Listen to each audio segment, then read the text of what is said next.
We've seen how useful it is to have the quadratic function written in what I call vertex form, y equals a x minus p squared plus q. So what do we do if we're trying to figure out what's going on with a quadratic that is written in general form, like the one right here, y equals 3x squared minus 18x plus 14? Well, we can convert it to vertex form. It takes a little bit of work, and it requires a technique that you've seen before called completing the square.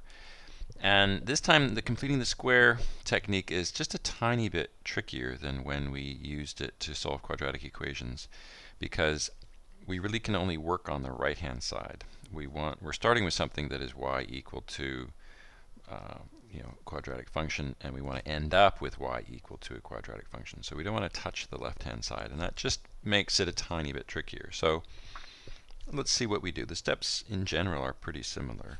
There's just going to be one little wrinkle that we have to worry about. So the first step is to take the leading coefficient and factor it out of the first two terms. So we'll take it out of the x squared, or the 3x squared, and we'll take it out of the minus 18x. But leave the constant term alone. Doesn't matter what it is, even if it is divisible by 3. Just leave it alone. And now we're going to complete the square. In other words, we're going to turn this, the first two terms of this, we're going to create a trinomial that's a perfect square. So we're going to take the first two terms here in the brackets, x squared minus 6x, and we're going to add something to it that turns it into a perfect square trinomial. And what we add to it is half of the coefficient on x. And we don't care about the sign because we're going to be squaring it. So whether it's minus 6 or plus 6, we're going to take 3 and square it. So we're going to add 3 squared. Now I always like to write it as 3 squared instead of writing it as 9, and you'll see why in a second. But we can't just add something, otherwise we'll be changing the function. So we have to, before when we were solving the quadratic equation, we added it to both sides of the equation, but we don't want to do that now. So what we're going to do is we're going to add it and subtract it simultaneously. So we're going to add 3 squared and subtract 3 squared. Now, first time you see this, you may think, well, what's the point of that? We haven't really accomplished anything, but bear with me.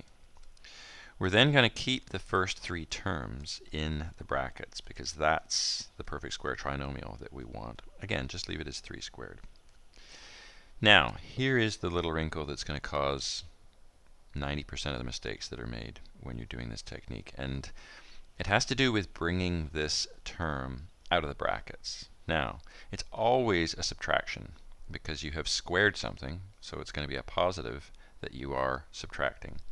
But you have to pay attention to the leading coefficient outside the bracket at the front of all this, because everything in the brackets is being multiplied by that leading coefficient, which is 3 in this case. So when you bring it out of the brackets, you're not bringing out minus 9. You're bringing out minus 3 times 9. In other words, you're subtracting 27.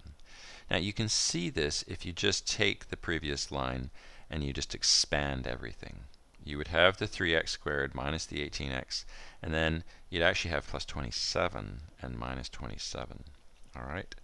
Now we still have the plus 14. So at this point, you're pretty much done. All you have to do is clean this up. Those 3 terms are a binomial squared. What's the binomial? Well, it's x. It's going to be minus. That sign doesn't change all the way from the second step down. And then it's just x minus 3. And this is why I don't bother squaring the 3 initially, because if I squared it, then I'd have to take the square root of it. And sometimes you can make a mistake along the way, especially when you're dealing with fractions. And then finally, we just have to simplify the minus 27 plus 14, which gives us minus 13. So now we've got it in what I like to call vertex form, which means we can identify the vertex. The vertex here is 3, negative 13. And because the leading coefficient is positive, that means we can do a quick sketch of this, or we can compare it to a graph. And we know the vertex is at 3, negative 13. We know it's facing up because the leading coefficient is positive. And we could even start filling in some points. We know that if we go 1 unit either side of the vertex, so for instance, if we go to 2 or if we go to 4, the y coordinate is going to be 3 greater than the y-coordinate of the vertex because that leading coefficient is 3. So we'll be at 2, -10, or 4, -10. Now, I strongly urge you, when you're doing these, to check your work by graphing it on a graphing calculator, or even better, go to Desmos. It's much easier to identify points very quickly, and you can verify that those points one side of the vertex are indeed what I have claimed. All right, now, let's try it for some different quadratic equations with some slightly less friendly numbers.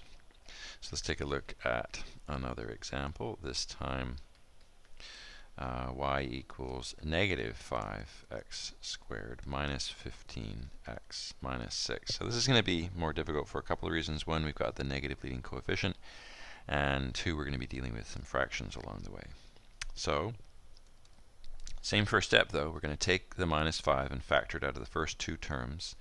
Factoring out the negative is going to change the -15 to positive, right? You're really dividing when you factor, so -15 divided by -5 becomes +3. Again, just leave the constant alone. We're not going to touch it for now. We then use the completing the square technique to create a perfect square trinomial, and we're taking half of 3, so 3 over 2, and squaring it, adding it, and subtracting it. Don't use decimals, use fractions, please. And close the bracket, and we still have the -6 outside. Now, as I said, this is the step that causes all the grief.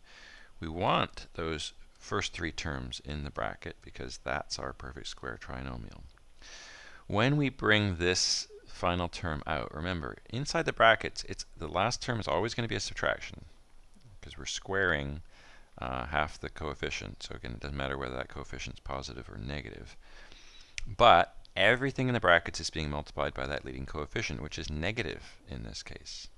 So we actually have a negative times a negative when we bring this out of the brackets. And once again, if you just think of expanding that whole line, you would see the -5x squared minus 15x minus something and then plus something. So we really have plus. What do we have though? We have plus 5 times, I'll square the 3 over 2 now to get 9 over 4. So we have 5 times 9 over 4, which would be 45 over 4. And we have to subtract 6 from this. Well, thinking ahead, I can turn 6 into an equivalent fraction, which is 24 over 4. And then the two numbers both have denominators of 4. And I can now just clean things up. Those first three terms collapse to the binomial x plus 3 over 2 all squared. And then 45 over 4 minus 24 over 4 becomes 21 over 4. So once again, this allows us to identify the vertex, which in this case is -3 over 2, 21 over 4. And because the leading coefficient is negative, I can do a quick sketch of this. I know it's facing down. I know the vertex. And if I wanted to fill in a couple of other points, I could very easily do that. 1 unit either side of the vertex. The change in the y-coordinate is going to be -5. So for instance, if I go 1 unit to the right, I'll have an x-coordinate of -0.5. And if I drop 5 units, that's 20 over 4 units, I will be at 1/4. So again, please check this if you're doing it on your graphing calculator, or even better on Desmos, and you'll very quickly know whether you're on the right track or not. So let's see one more variation, which initially looks a lot worse, but really isn't so bad at all, and that's when you have a leading coefficient that's a fraction. So what if you have y equals 1/2 x squared minus 5 over 2x plus 1? Steps are all the same. We're going to take that leading coefficient of 1/2 and factor it out of the first two terms, which is the step that some of you are going to think, well, that's ugly. But dividing by 1/2 is the same as multiplying by the reciprocal, 2. So it's actually pretty easy. It's certainly easy to take the half out of 1/2 x squared. And taking a factor of a half out of 5 over 2 just means you're multiplying by 2. You actually end up with 5. Again, we leave the plus 1 alone. So now we complete the square by taking half of 5, which is 5 over 2, and we're going to square it, add it, and subtract it. Close the brackets, and we've got the plus 1. Here's the step where you have to really slow down and just be careful when we keep the first 3 terms in the brackets and we bring this term out. So the leading coefficient is a half, positive, meaning we're going to be subtracting something here. We're going to be subtracting 1/2 times 5 over 2 squared, which is 25 over 4. So this is 25 over 8. And again, looking ahead, I can make my life easier by turning 1 into an equivalent fraction, 8 over 8.